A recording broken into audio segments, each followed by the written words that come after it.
एक झपकी से जागा तो पाया कि मैं एक हाई लेवल फैंटेसी दुनिया में आ गया हूँ और साथ ही मुझे सबसे बेकार व्हाइट बोर्ड मैथ क्लास मिली है। जब मैंने तय किया कि अब जिंदगी आराम से गुजारूंगा, तभी मेरी स्किल्स को मुझ पर तरस आ गया और वो खुद ही घर छोड़कर ट्रेनिंग करने चली गई। मैं तो दंग रह गया। खाली हथेली को देखते ही मेरी स्किल्स का स्टेटस तुरंत रिफ्रेश हो गया। फायरबॉल लेवल 1 स्टेटस, घर छोड़कर भाग गया, गुस्से के मोड में, मूड किलिंग इंटेंट से भरा, डैमेज फॉल्स ऑन 100%। मैं अभी हैरान ही था कि नीचे से माँ की नरम आवाज आई, बेटा नीचे आकर खाना खा लो। मैंने जवाब दिया और मन में ढेर सारे सवाल लिए नीचे भागा। खाना खाते खाते मैं तेजी से सर्च करने लगा। स्किल घर छोड़कर भाग जाए तो क्या करें? पापा ने भौहें चढ़ाई, बेटा खाना खाते वक्त फोन क्यों देख रहा है, ध्यान कहाँ है? मैंने जल्दी से फोन नीचे रख दिया और हल्की मुस्कान दी। बस ट्रांसफॉर्मेशन की जानकारी देख रहा था। ये सुनकर मम्मी पापा ने एक दूसरे को देखा। उनकी आंखों में सिर्फ चिंता थी। उन्हें लगा मैं अपनी बेकार क्लास की वजह से दुखी हूँ। अगले ही पल माँ ने प्यार से सूप परोसा, बेटा खुद पर ज्यादा दबाव मत डालो। मैंने सोचा है कॉलेज आराम से कर लेना, बाद में घर आ जाना। ये सारे पहाड़ हमारे ही हैं, मैं तुम्हें 10 जन्म तक पाल सकती हूँ। ये सुनकर मैं अंदर ही अंदर खुश हो गया। पिछली जिंदगी में मेहनत करते करते मर गया, इस बार अमीर घर का बेटा बनकर आराम करना क्या बुरा है? वैसे भी स्किल्स तो भाग गई हैं, क्या मैं जादू की छड़ी से लोगों को मारूंगा? मैंने तुरंत चम्मच रखा और ईमानदारी से कहा, माँ पापा आप चिंता मत करो, कल से मैं माँ के पैसे खर्च करूंगा और पापा के मेडल साफ करूंगा, एक अच्छा बेटा बनूंगा। पापा का सूप लगभग बाहर आ गया। माँ की मुस्कान भी जम गई। उन्हें उम्मीद नहीं थी कि मैं इतनी जल्दी हार मान लूंगा। मुझे क्या, मैंने जल्दी जल्दी खाना खत्म किया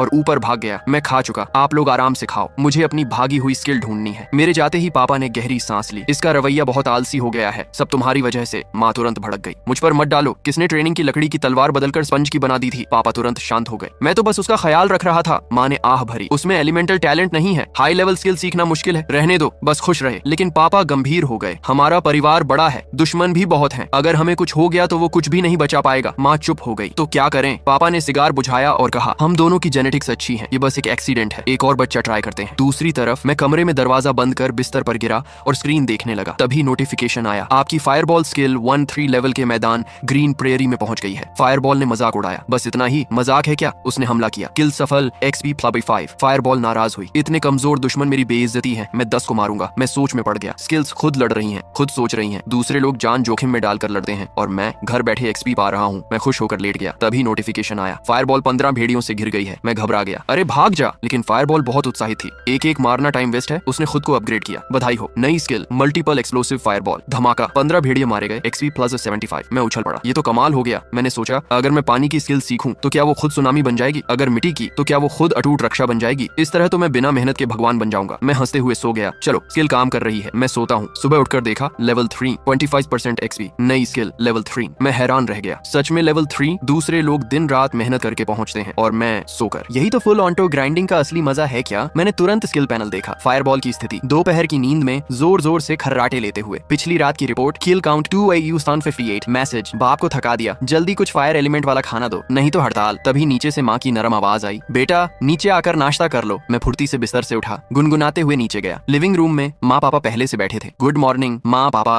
मेरा मूड काफी अच्छा था। मैंने टोस्ट उठाया। मैं जैसे ही बैठा, माँ की हाई प्रीस्ट वाली प्रवृत्ति ने कुछ अजीब महसूस किया। इसकी आभा कल से ज्यादा मजबूत क्यों है? माँ ने तुरंत एक स्कैनिंग स्पेल डाला। अगले ही पल वो स्तब्ध रह गई। लेवल 3? पापा ने भी ध्यान दिया, उनकी आंखें फैल गईं। लेवल 3? वो अचानक खड़े हो गए। बेटा तू कल रात सोने से पहले लेवल 1 था, अब लेवल 3 कैसे हो गया? उनकी हैरान नजरों को देखकर मेरा दिल धड़क उठा। मेरा दिमाग तेजी से काम करने लगा। बस 1 सेकंड में मैंने एक शर्मीला लेकिन दृढ़ चेहरा बना लिया। माँ पापा, भले ही मैं व्हाइट बोर्ड मैज हूँ, लेकिन मैं आपका बेटा हूँ, इसलिए कल रात आप दोनों के सोने के बाद मैं चुपके से बाहर जाकर प्रैक्टिस करने गया था। मैंने ईमानदारी से कहा, आप चिंता मत करो, भले ही मेरे पास एलिमेंटल टैलेंट नहीं है, लेकिन मैं मेहनत करूंगा, चाहे मैं बेवकूफ ही क्यों ना हूँ, मैं उड़ने की कोशिश तो करूंगा। माँ पापा एक दूसरे को देखने लगे, उनकी आंखें भर आईं। अच्छा बच्चा, पापा ने भावुक होकर मेरे कंधे पर थपथपाया, बस यही जज्बा चाहिए, मैं पूरा सपोर्ट करूंगा। उन्होंने जोर से आवाज लगाई, होंग यू। दरवाजा खुला, एक तेज तर्रार महिला अंदर आई। सर, पापा ने सिर हिलाया और मेरी तरफ देखा। अब जब तू ट्रेनिंग करना चाहता है तो चोरी छिपे मत जा, ये खतरनाक है। नाश्ते के बाद होंग यू तुझे बाहर ले जाएगी, जैसे चाहे ट्रेनिंग कर, लेकिन सुरक्षा पहले। लगता है बाहर जाना तो पड़ेगा। वैसे भी जब फायरबॉल खुद ही लड़ रही है तो मुझे कोई मेहनत नहीं करनी, बाहर जाकर लेटना ही है तो इसे टहलना ही समझ लो। मैंने फिर से चॉपस्टिक उठाई। तभी मुझे फायरबॉल का मैसेज याद आया, फायर एलिमेंट वाला खाना। क्या इसका मतलब मेरी स्किल को भी एलिमेंटल एनर्जी की जरूरत है? और अगर ऐसा है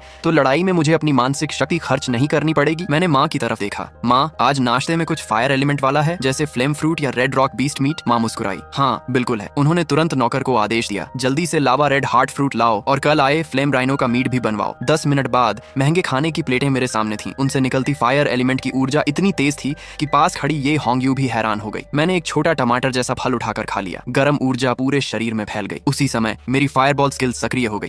यही तो चाहिए था, मैं ताकत से भर गया हूँ, जल्दी मुझे बाहर ले चलो, मैं सबको जला दूंगा। मैंने मन ही मन कहा, शांत रहो। फायरबॉल ने जवाब दिया, शांत रहना खाने से मिलता है क्या, जल्दी चलो। मैंने कहा, ठीक है, लेकिन पहले कुछ नियम होंगे। पहला, तुम मुझसे 500 मीटर से ज्यादा दूर नहीं जाओगे। दूसरा, तुम्हें थोड़ा नॉर्मल दिखना होगा। बाकी लोगों के फायरबॉल एक बार में खत्म हो जाते हैं, तुम हवा में उड़ते रहते हो, ये शक पैदा करेगा। फायरबॉल गुस्सा हो गया, मैं छुपकर क्यों लड़ूं, मैं तो दुनिया का सबसे बड़ा जादू बनूंगा। मैंने गंभीर होकर कहा, अगर तुम ऐसे ही उड़ते रहे तो लोग मुझे पकड़कर एक्सपेरिमेंट करेंगे, फिर तुम्हें ये महंगा खाना कौन खिलाएगा। मैंने मांस का टुकड़ा दिखाया, देखो ये एक टुकड़ा लाखों का है, अगर तुमने बात नहीं मानी तो मैं तुम्हें सिर्फ खिचड़ी खिलाऊंगा। फायरबॉल चुप हो गया। कुछ सेकंड बाद उसने हार मान ली। ठीक है, जब तक खाना मिलता रहेगा मैं मान जाऊंगा, लेकिन ये कायरता नहीं, ये रणनीति है। डील पकी। मैंने जल्दी जल्दी खाना खत्म किया और खड़ा हो गया। माँ, पापा, मैं निकल रहा हूँ। होंग्यू, चलें। एक काली मिलिट्री जीप हमें शहर के बाहर डार्क फॉरेस्ट के गेट पर ले आई। होंग्यू पहले उतरी, चारों तरफ देखा, फिर बोली, सर सुरक्षित है। मैं नीचे उतरा। फायरबॉल हंसने लगा। डार्क फॉरेस्ट में वापस आ गया। डरो, हे कमजोर जीवों, मेरी आग फिर से इस धरती को जलाएगी। हम दोनों जंगल में आगे बढ़े। होंग्यू ने 2 खंजर निकाले और कहा, सर आगे शैडो वुल्फ का इलाका है, ये तेज और खतरनाक होते हैं, आपके कंट्रोल के हिसाब से इन्हें मारना मुश्किल होगा। मेरी सलाह है कि हम पश्चिम जाएं और slow moving iron skin board से प्रैक्टिस करें। मैंने उसकी बात सुनी और कंधे उचकाकर मुस्कुरा दिया। जब आ ही गए हैं तो रास्ते में जो मिले उसे मार ही देते हैं, एक्सपी बेकार नहीं करनी चाहिए। ये होंग्यू अभी भी समझाने की कोशिश कर रही थी। मैं मुस्कुराया, चेहरे पर पूरा आत्मविश्वास था। चिंता मत करो, ये जी मेरे निशाने पर मुझे थोड़ा भरोसा है। ये होंग्यू एक पल के लिए रुक गई। मेरे आत्मविश्वास को देखकर उसके मन में थोड़ा शक जरूर आया। ठीक है, जब छोटे मालिक जिद कर रहे हैं तो कोशिश करते हैं। उसने ज्यादा कुछ नहीं कहा, बस अपने हाथ में खंजर को कसकर पकड़ लिया। अगर निशाना नहीं लगा तो मैं तुरंत हमला कर दूंगी, आपको कोई खतरा नहीं होने दूंगी। उसकी बात खत्म होते ही बाईं तरफ की घनी झाड़ियों में अचानक हलचल हुई। एक ग्रे काले रंग की परछाई तीर की तरह तेजी से बाहर निकली। शैडो वुल्फ लेवल 3, सावधान। ये होंग्यू की आंखें चमक उठी। उसका शरीर आवाज से भी तेज प्रतिक्रिया कर चुका था। उसने जमीन पर जोर से पैर मारा। उसका शरीर भूत की तरह आगे बढ़ा। उसके हाथ का खंजर हवा में ठंडी चमक के साथ लहराया। हवा में कूदती हुई शैडो वुल्फ ने दर्द भरी चीख मारी। ये होंग्यू ने सटीक वार किया। उसके आगे के पैर और पेट पर गहरा घाव कर दिया। फिर एक शानदार साइड किक मारी जो सीधे उसके कमर पर लगी। शैडो वुल्फ जमीन पर जोर से गिरा। मरी तो नहीं, लेकिन बुरी तरह घायल हो गई। छोटे मालिक अभी, ये होंग्यू जोर से चिल्लाई और पीछे हटकर मुझे मौका दे दिया। मैंने तुरंत आदेश दिया, जा मेरे साथ ही। एक नारंगी लाल फायर बॉल मेरी हथेली से निकलकर तेजी से आगे बढ़ा। जैसे ही फायर बॉल छोड़ा गया, गंभीर रूप से घायल होने के बावजूद शैडो वुल्फ अचानक दाईं तरफ लुढ़क गई। उसने अपनी जन्मजात स्किल शैडो फ्लिकर का इस्तेमाल किया। उसका ये मूव ठीक उसी समय हुआ जिससे वो फायर बॉल की सीधी दिशा से बच गई। ये होंग्यू का दिल बैठ गया। जैसा सोचा था वैसा ही हुआ। व्हाइट बोर्ड मैच की फायर बॉल बहुत सीधी चलती है, ऐसी अचानक हरकतों को हिट करना मुश्किल है। वो अब आगे बढ़कर खुद वार करने ही वाली थी ताकि ये भेड़िया छोटे मालिक के लिए खतरा न बने, लेकिन अगले ही पल ये होंग्यू वहीं जम गई। उसकी आंखें अचानक फैल गईं, जैसे उसने कोई असंभव दृश्य देख लिया हो। वो फायर बॉल जो पहले ही मिस हो चुकी थी, भेड़िए के शरीर को छूते ही अचानक रुक गई। फिर उसने जबरदस्ती दिशा बदली और एक यू टर्न लेते हुए सीधे शैडो वुल्फ की ओर वापस मुड़ गई। घूम कर आया हुआ फायर बॉल बेहद सटीकता से शैडो वुल्फ पर जाकर फटा। पहले से घायल शैडो वुल्फ तुरंत ही विस्फोट में खत्म हो गई। शैडो वुल्फ LV3 का किल XP+20 किल करने के बाद छोटा फायर बॉल वादे के मुताबिक वहीं गायब हो गया। ये होंग्यू उस आग के धुएं को घूरती रह गई जो अभी पूरी तरह खत्म नहीं हुआ था। ये सेकंड स्टेज मेंटल कंट्रोल है। वो मेरी तरफ मुड़ी। मैं दोनों हाथ जेब में डाले ढीले ढाले अंदाज में खड़ा था, चेहरे पर पूरी राहत और आराम। क्या ये वही बेकार छोटा मालिक है? मैंने देखा कि वो मुझे घूर रही है तो मैंने आवाज लगाई, ये जी क्या हुआ, ऐसे क्या देख रही हो, अगला लाओ। ये होंग्यू ने खुद को संभाला और गंभीर होकर बोली, छोटे मालिक अगर आपकी कंट्रोल इतनी सटीक है तो हमें रणनीति बदलनी होगी। जब निशाना लगना समस्या नहीं है तो तेज लेकिन कमजोर दुश्मन हमारे लिए सही रहेंगे। अब मैं बाहर जाकर उन्हें घायल करूंगी और आपकी तरफ फेंकूंगी, आप बस फिनिश करेंगे। ये सुनकर मैं खुश हो गया। मुझे चलना भी नहीं पड़ेगा, बस यहीं खड़े रहना है। कमाल है। ये होंग्यू बिना समय गंवाए एक काली छाया की तरह जंगल में गायब हो गई। कुछ ही देर बाद झाड़ियों में हलचल हुई। छोटे मालिक तैयार रहिए। उसकी आवाज के साथ एक काली परछाई हवा में छाप बनाते हुए मेरी तरफ आई। वो एक शैडो वुल्फ थी जिसकी पिछली टांग टूटी हुई थी। फायर बॉल तुरंत उत्साहित हो गया। मार डाल। एक फायर बॉल सटीकता से हवा में ही उस भेड़िए के सिर पर जा लगा। धमाका, एक ही वार में खत्म। अगले आधे घंटे तक एक काली परछाई जंगल में दौड़ती रही और बार बार आधे मरे हुए जानवर मेरी तरफ फेंकती रही। कभी शैडो वुल्फ, कभी जहरीली मकड़ियां और कभी कभी लोहे की खाल वाले जंगली सुअर। चाहे ये होंग्यू किसी भी मुश्किल एंगल से दुश्मन फेंके,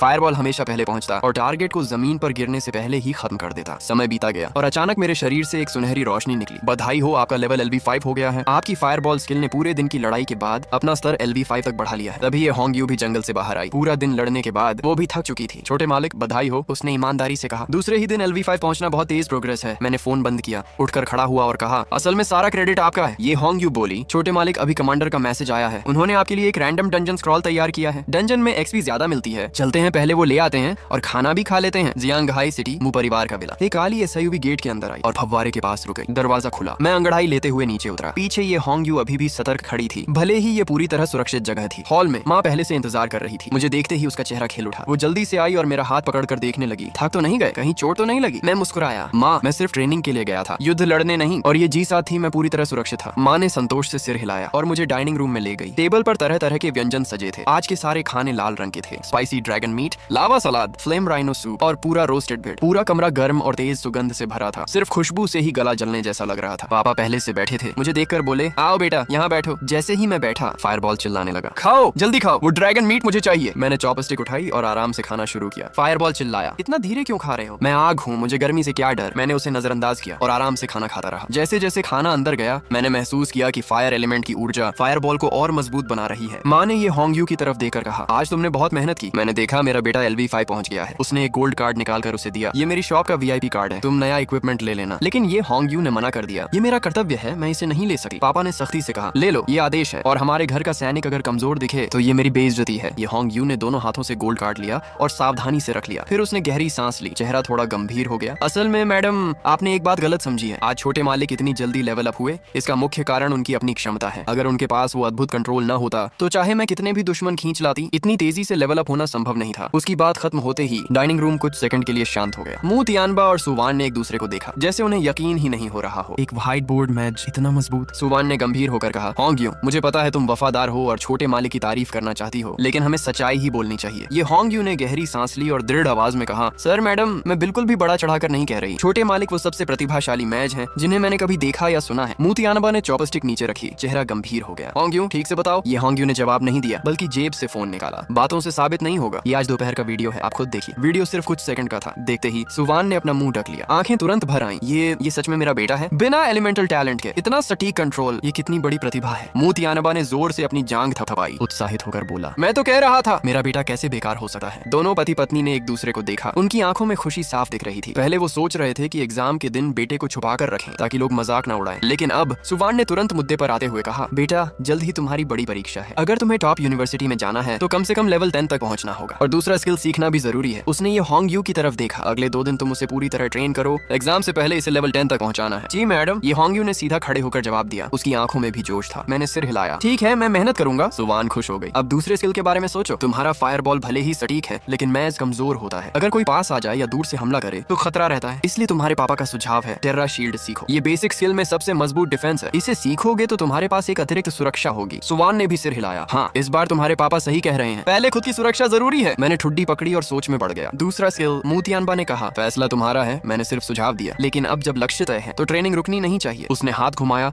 और एक गहरे बैंगनी रंग का स्क्रॉल टेबल पर रखा। ये difficult level ghost castle dungeon का स्क्रॉल है। मैं कुछ दिन बाद देने वाला था, लेकिन तुम्हारी स्पीड देखकर आज ही इस्तेमाल कर सकते हो। इसका लेवल लिमिट 3 से 5 है, इसलिए होंग यू तुम्हारे साथ नहीं जा सकती। लेकिन चिंता मत करो। तभी एक बूढ़ा नौकर अंदर आया। सर मैडम, मिस शिया आ गई हैं। मुंह तियानबा ने घड़ी देखी और हंस पड़ा। अरे, जिनका जिक्र कर रहे थे वही आ गए। विला के हॉल में कुछ युवा थोड़े संकोच में खड़े थे। उनके सामने इस आलीशान घर का वैभव था। मुंह तियानबा आगे बढ़ा। माँ मेरा हाथ पकड़कर साथ चल रही थी। आइए आइए, संकोच मत कीजिए, इसे अपना घर समझिए। सबसे आगे एक लड़की खड़ी थी, नीले कपड़ों में, बेहद खूबसूरत। उसके पीछे 3 लोग थे। एक लंबा दुबला लड़का धनुष के साथ, एक मजबूत आदमी ढाल के साथ और एक छोटी सी शर्मीली हीलर लड़की। माँ ने मुस्कुराकर लड़की का हाथ पकड़ा। तुम शिया परिवार की बेटी हो ना? बहुत सुंदर हो गई हो। सुना है तुमने वाटर मैच क्लास ली है, बहुत अच्छा। पापा ने मुझे बुलाया। बेटा आओ मिलो। ये हैं शिया चिंग यूए, टीम लीडर और स्ट्रॉन्ग वाटर मैच। उसने हाथ बढ़ाया। हेलो। मैंने भी हाथ मिलाया। हेलो। फिर उसने अपने साथियों का परिचय कराया। ये वांग मिंग टैंग, ये झांग काई रेंज्ड अटैकर और ये लियू वेई वेई हीलर। मैंने सिर हिलाया। ठीक है, आगे आप लोगों पर भरोसा है। तभी ये होंग यू अंदर आई, हाथ में चमकते हुए इक्विपमेंट के साथ। चारों युवाओं की आंखें चमक उठी। ये लेजेंडरी लेवल गियर? ये लेवल 5 से नीचे के मैच के लिए टॉप गियर था। यहाँ तक कि शिया चिंग यू भी थोड़ी हैरान हो गई। मैंने आराम से वो गियर पहन लिया। जैसे ही पहना, वो अपने आप शरीर में समा गया। मैंने स्टेटस देखा, कूल डाउन रिडक्शन 60%। मैं चौंक गया। दूर खड़े झांग काई और वांग मिंग एक दूसरे को देख रहे थे। उनकी आंखों में जलन साफ दिख रही थी। ये है अमीर घर में पैदा होने का फायदा। उनकी हर छोटी प्रतिक्रिया मुंह तियानबा की नजर से बच नहीं पाई। उसने उनकी जलन और मेरे प्रति हल्की अवहेलना को साफ देख लिया। उसके चेहरे की मुस्कान हल्की हो गई, आंखों में ठंडक आ गई। वो मुझे एक तरफ ले गया और धीमी आवाज में बोला, धीमे स्वर में। उसकी आवाज पहले से कहीं अधिक गंभीर थी। बेटा, याद रखो, ये डंगन स्क्रॉल हमारे घर का है और हमने उन्हें काफी पैसे भी दिए हैं। तुम मालिक हो और वे काम करने वाले हैं। डंगन में जाने के बाद अगर कोई तुम पर उंगली उठाने की हिम्मत करे या ताना मारकर तुम्हें अपमानित करे तो वापस आकर मुझे बताना, मैं उनका मुंह तोड़ दूंगा। इसके बाद पिता ने फिर मुड़कर लाल जेड की ओर देखा। उन्हें डंगन के प्रवेश द्वार तक छोड़ने के बाद तुम बाहर ही पहरा देना। रास्ते में अगर वे छोटे साहब के साथ बदतमीजी करें तो तुम खुद ही निपट लेना। लाल जेड की आंखों में ठंडी चमक उभरी। उसकी नजर झांग काई और बाकी लोगों पर ऐसे फिरी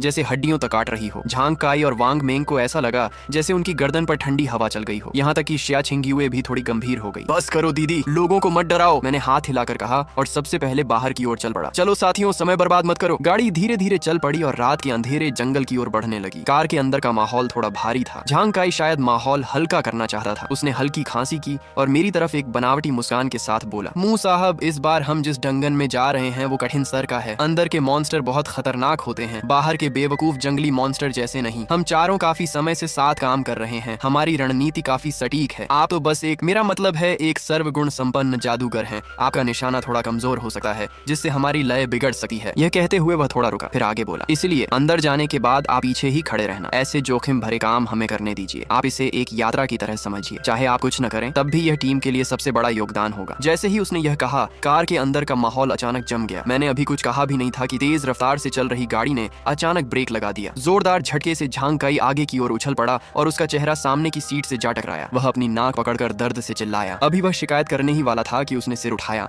और शीशे में उसे एक बेहद ठंडी चुभती हुई नजर दिखाई दी। लाल जेड ने एक हाथ से स्टीयरिंग पकड़ा हुआ था और पीछे के शीशे से उसे घूर रही थी। अगर मैंने गलत नहीं सुना, उसने ठंडे स्वर में कहा, तो तुम्हारा मतलब ये है कि हमारे छोटे साहब बहुत कमजोर हैं और तुम्हारे साथ लड़ने के लायक नहीं, या फिर तुम छोटे साहब को आदेश दे रहे हो?